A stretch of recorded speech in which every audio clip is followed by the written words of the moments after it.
been chugging along here and I realized I hadn't recorded any footage in regards to the front door panels. So I just want to show you guys what I did. I cleaned those panels up more. I got additional material.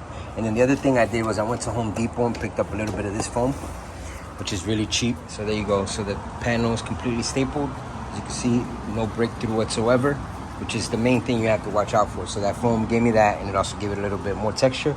So let's go ahead and mount this up and let's see what it looks like. Door card's in. A little more challenging than I thought, because although you saw that I tried to create a template, it's a lot harder than it seems.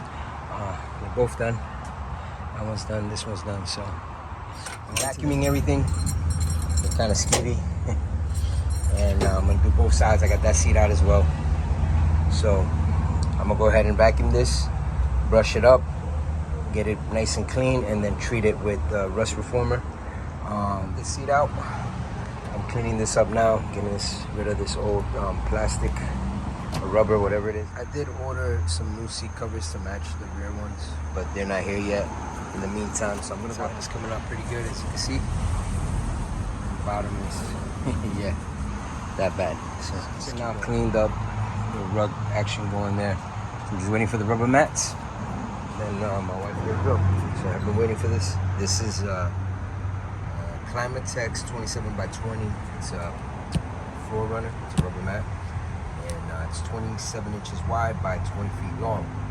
Obviously, I'm gonna need pretty much all of that to do this. It was very reasonably priced. I think it was like 55 bucks on that front mat.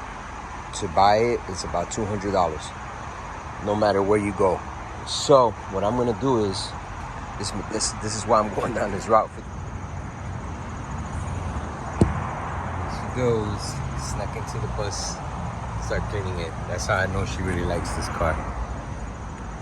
So there you go. Mats all in, carpets, seats are cleaned up. As you can see, made a massive difference. My lovely wife right now, she's in here now. We went ahead and I created the new mat in the front here, so it's all contoured. She's actually wiping everything down. What's it looking like, babe? Is it bad? Oh my god, look at that. Off-road truck. It's actually, I had a feeling it had tint. Hard to tell. I'm actually using this metal polish along with some other little tricks to get these windows up. And I'm trying to capture this so that you can see it. This one is like foggy, has like that like acid rain kind of look to it, and then this is the other one. It's like crystal clear, as you can see.